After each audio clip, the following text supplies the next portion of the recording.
बड़ा ताज्जुब है कि अयोध्या जैसा बड़ा फैसला सुप्रीम कोर्ट करती है, लगभग 1300 पता नहीं 1500 पेज की जजमेंट है, लेकिन सुप्रीम कोर्ट ने कहीं पर भी धर्म को डिफाइन नहीं किया। आखिर सुप्रीम कोर्ट धर्म को डिफाइन क्यों नहीं करती है? सबसे बड़ी जरूरत है। भारत के संविधान में जब साइंटिफिक टेम्परामेंट की बात कही जाती है, तो सुप्रीम कोर्ट जो है ये साइंटिफिक टेम्परामेंट क्या होता है, वैज्ञानिक सोच, वैज्ञानिक दृष्टिकोण क्या है, इसको डिफाइन क्यों नहीं करती है?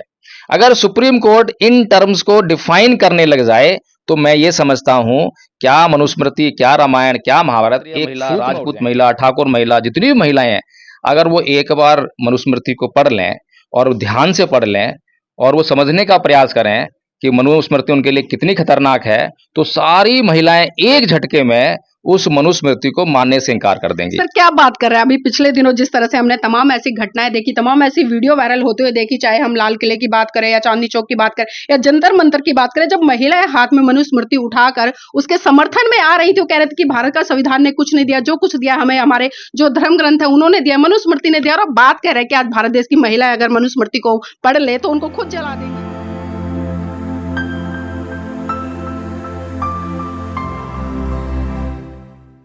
नमस्कार, आप देख रहे हैं एनबी न्यूज 24x7 नीलम बोध के साथ। साथियों, मैं अन्य देशों की बात करूं तो मैं देखती हूं वहां पर विकास को लेकर आवाज उठती है, वहां पर शिक्षा को लेकर आवाज उठती है, वहां पर रोजगार को लेकर आवाज उठती है। लेकिन उसी कड़ी में अगर मैं भारत देश की बात करूं तो भारत देश में धर्म और जाति दो एक महत्वपूर्ण ऐसे मुद्दे हैं जिनको लेकर लगातार आवाज बुलंद होती रहती है। यहाँ रोजगार पर कोई बात नहीं करेगा, शिक्षा पर कोई बात नहीं करेगा, यहाँ पर युवाओं के भविष्य के लिए कोई बात नहीं करेगा, नए विकास के लिए कोई बात नहीं करेगा।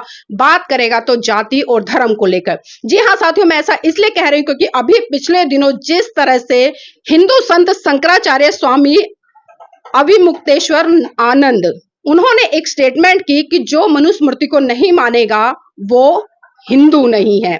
तो आप समझ सकते हैं कि इस स्टेटमेंट का मतलब क्या है। और ये जो स्टेटमेंट ये बोली गई, ये राहुल गांधी के संदर्भ में बोली गई। ये बात अलग है कि किसके संदर्भ में बोली गई, किसके में नहीं, लेकिन ये बात लगातार उठती रहती है कि भारत हिंदू राष्ट्र होना चाहिए, हिंदू राष्ट्र होगा तो कैसा होगा। और पिछले दिनों आपने देखा कि जिस तरह से कुंभ का मेला लगा, वहां पर भी एक धर्म संसद बैठी और उस धर्म संसद में मनुस्मृति के तहत ही बहुत सारे डिसीजन लेने के लिए लोगों ने एक निर्णय बनाया। लोग, मैं बात कर रही हूं उन शंकराचार्यों की जो वहां पर अपने आप को धर्म का रक्षक कह रहे थे। तो एक बार फिर से आवाज उठ चुकी है उस मनुस्मृति को लेकर। तो इसी विषय पर चर्चा करने के लिए आज मेरे साथ में एडवोकेट जय भीम प्रकाश जी है। उन्हीं से जानने का प्रयास करूंगी कि जब भारत देश संविधान से चलता है, जब भारत देश के संविधान से इस देश में रहने वाले प्रत्येक व्यक्ति को पूरी आजादी के साथ में अपने जीवन को सुचारू रूप से संचालित करने का अधिकार मिलता है, लेकिन वहीं पर तथाकथित लोग कभी कभी निकल कर आते हैं, कभी कोई हिंदू राष्ट्र की बात करता है, कभी कोई मस्जिद पर भगवा लहराता है, कभी कोई मुस्लिमों को आतंकवादी कहता है, कभी कोई खालिस्तानी कहता है। कुछ कुछ इस तरह के शब्द आपको सुनते दिखाई देते हैं और लोग प्रदर्शन करते, आंदोलन करते हुए जंतर मंतर पर नजर आते हैं। तो आइए बात करते हैं एडवोकेट जय भीम प्रकाश जी से। स्वागत है एनबी न्यूज में। जय भीम, नमो बुद्धाय नीलम जी। जय भीम, नमो बुद्धाय। सर, अभी जिस तरह से सर मैंने कहा कि लगातार कभी हिंदू राष्ट्र की बात उठती है, कभी मनुस्मृति की बात उठती है, और मैं बात कर रही हूँ उसी मनुस्मृति की जिसको कि परम पूज्य बाबा साहब ने 25 दिसंबर सन 1927 को जलाया था और उसमें तमाम कुरीतियां थी, कारण यही था। लेकिन आज फिर से एक बार मांग उठ चुकी है और शंकराचार्य जी कह रहे हैं कि जो मनुस्मृति को नहीं मानेगा वो हिंदू नहीं है। तो इस पर क्या कहेंगे सर? नीलम जी, वो बिल्कुल ठीक कह रहे हैं कि जो मनुस्मृति को नहीं मानेगा वो हिंदू नहीं है। और इस देश में जो है सभी लोगों को ये मालूम होना चाहिए कि मनुस्मृति में क्या लिखा है, ताकि इस देश के सभी लोग और जो लोग मनुस्मृति के पक्ष में बोलते हैं उन लोगों को मालूम पड़ना चाहिए कि मनुस्मृति में क्या लिखा है, ताकि वो भी हिंदू धर्म छोड़ दें। और जो लोग जो है ये चाहते हैं कि ये देश हिंदू राष्ट्र बन जाए, तो उनके सपनों पर जो है पानी ही फिर जाए।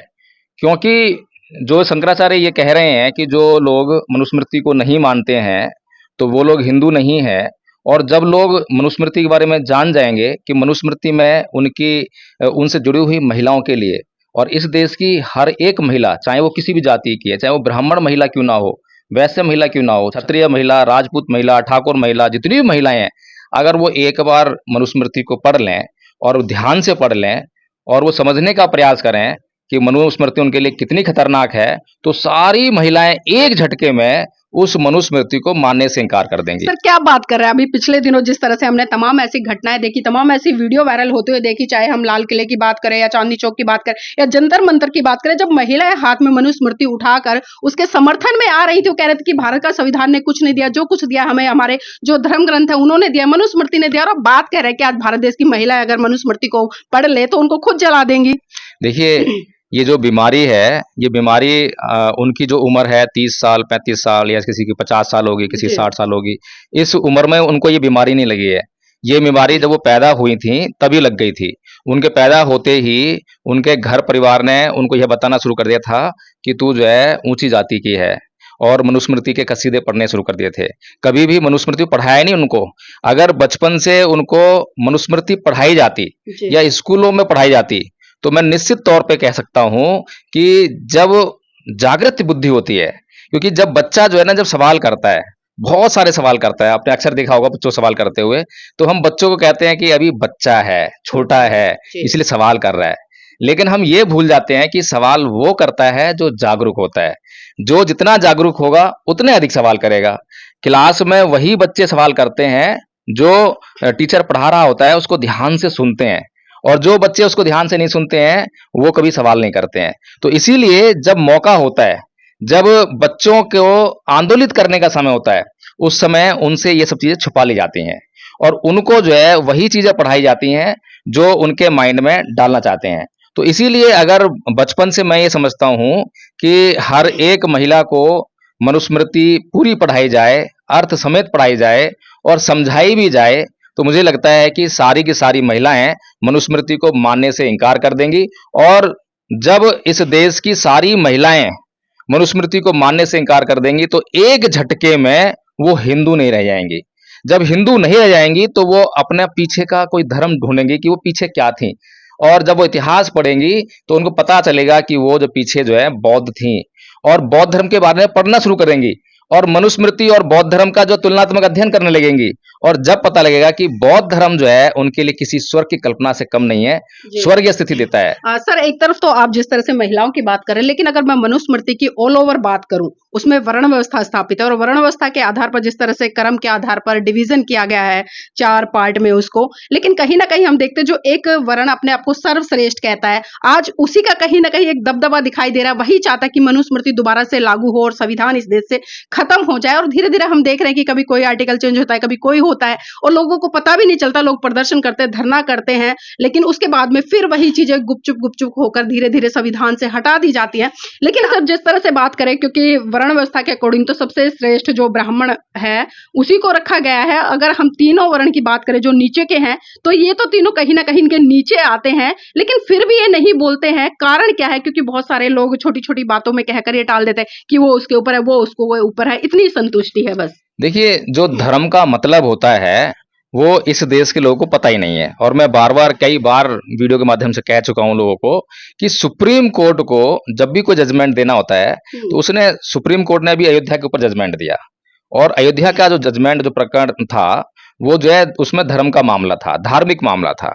तो सुप्रीम कोर्ट कभी भी जब जजमेंट देता है, तो आप अगर ध्यान से कभी पढ़ेंगी जजमेंट को, तो कोई भी अगर नई टर्म आती है सुप्रीम कोर्ट के सामने, तो सुप्रीम कोर्ट जो है पहले उस टर्म को डिफाइन करता है कि सुप्रीम कोर्ट जो है उस शब्द से क्या समझता है, उसका मतलब क्या समझता है, ताकि वो लोगों को बता सके कि जो वो मतलब समझ रहा है उसी को वे भी समझें।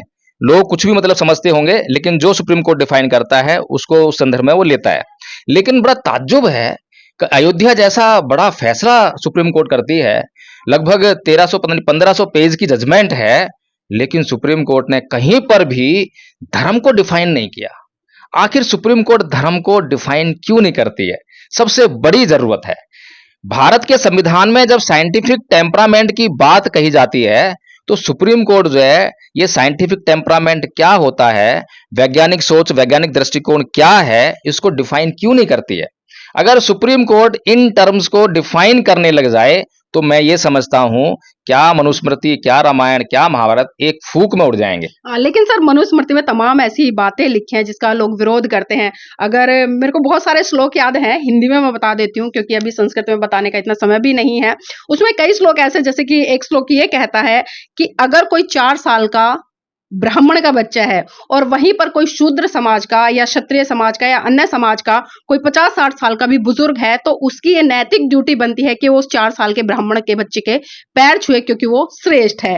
तो सर इस तरह की तमाम चीजें हैं, और भी बहुत सारी चीजें हैं कि इनको वेद पढ़ने का अधिकार नहीं है और धर्म ग्रंथों को पढ़ने का अधिकार नहीं, महिलाओं को पद में एजुकेशन लेने का अधिकार नहीं है, एक तरह से पुरुष के अधीन ही उसको रहने के लिए तमाम ऐसी चीजें हैं। तो क्या लगता है सर, अगर मनुवादी व्यवस्था के तहत जो मनुस्मृति है अगर वो भारत में लागू होती है या जो लोग मांग कर रहे हैं इसकी, तो कहां तक इस भारत देश का जो सीन है वो बदलेगा?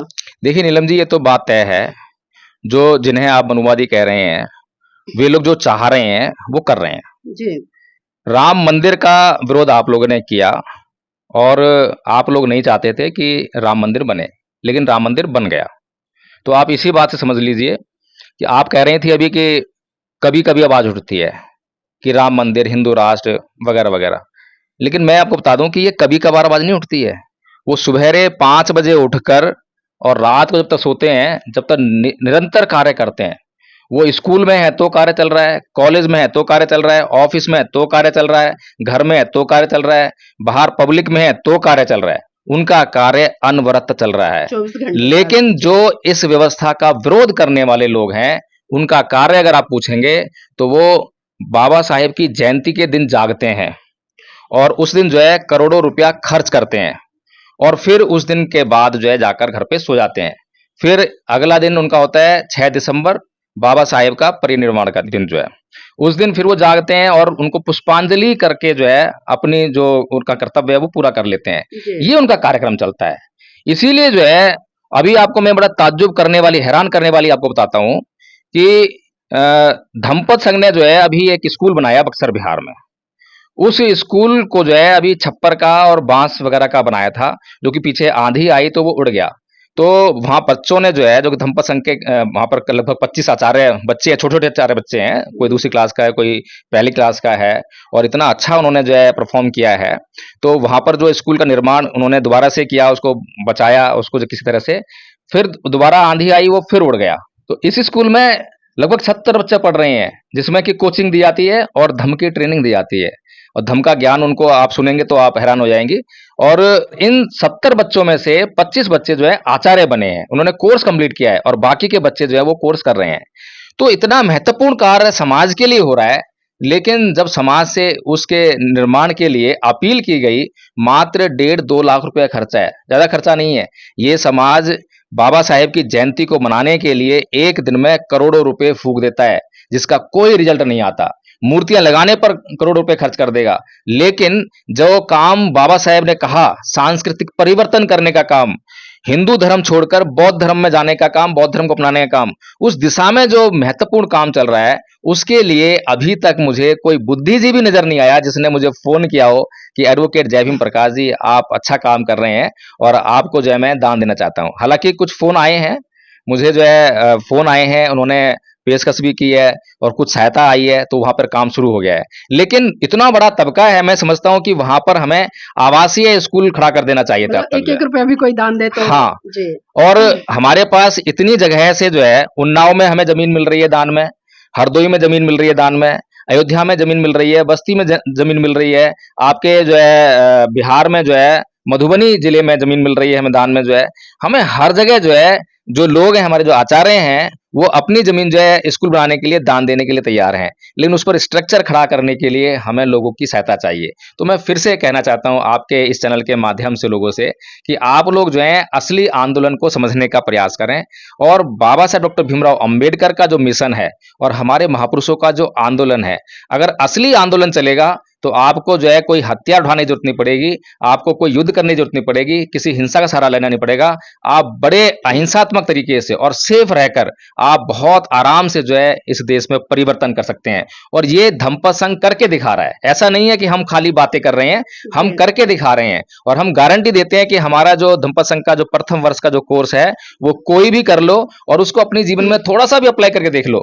अगर आपकी जिंदगी ना बदले, आपको उससे लाभ ना हो, तो आकर जब कंप्लेन कर देना, आप जो दंड देंगे उसको हम सहर्ष स्वीकार करेंगे। तो इसीलिए नीलम जी, ये जो मनुस्मृति की चर्चा चल रही है या इस देश को हिंदू राष्ट्र बनाए जाने की बात जो चल रही है, वो इसलिए चल रही है कि वो जानते हैं कि ये समाज जो है आंदोलन करेगा, धरना प्रदर्शन करेगा, लेकिन जो महापुरुषों, जो इनके महापुरुष हैं, जो इस समाज को उन्होंने असली दिशा दिखाई है, असली काम दिया है, उस काम को ये लोग नहीं कर रहे हैं। वो अच्छी तरह जानते हैं।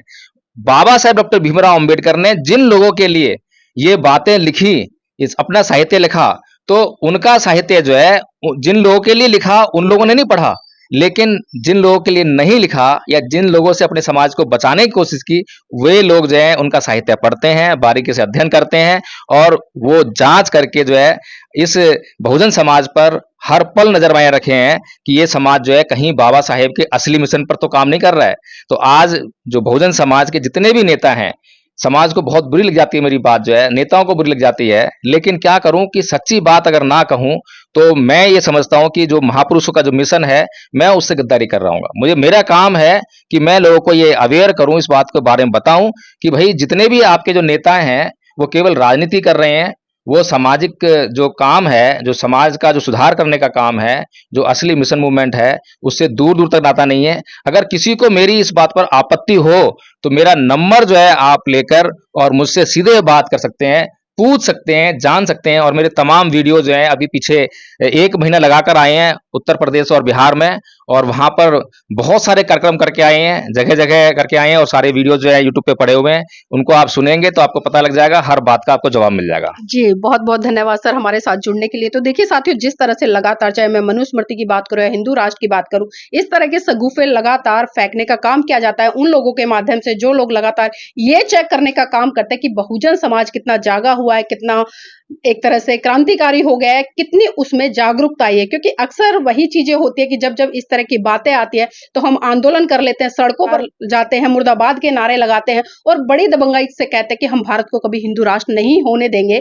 लेकिन जो काम वास्तव में जमीन पर होना चाहिए, जो वैचारिक क्रांति की आग लोगों के अंदर लगनी चाहिए, जो बातें बाबा साहब या तमाम बहुजन नायक नायिका रहे उनके विचार और सिद्धांत लोगों तक पहुंचने चाहिए, वो शायद नहीं पहुंच पाते, और जो पहुंच पाते हैं तो बहुत कम लोग हैं, मुट्ठी भर लोग हैं। लेकिन आज जरूरत है, क्योंकि 85% समाज, और 85% ही नहीं बल्कि मैं पूरे भारत देश की बात करूंगी, जब हमें मानव कल्याण करना है, क्योंकि बुद्ध ने जिस तरह से मानव कल्याण को सर्वोपरि रखा, उसमें सभी प्राणियों के कल्याण की भावना है। तो इसीलिए तमाम बुद्धिजीवी लोगों की जिम्मेदारी बन जाती कि पर्टिकुलर वो किसी विशेष जाति धर्म के लिए काम ना करे, बल्कि इस भारत देश को एक अखंड राष्ट्र बनाने के लिए काम करे। तभी इस भारत देश का भी भला हो पाएगा और कोई अन्य इस भारत देश पर उंगली नहीं उठा पाएगा।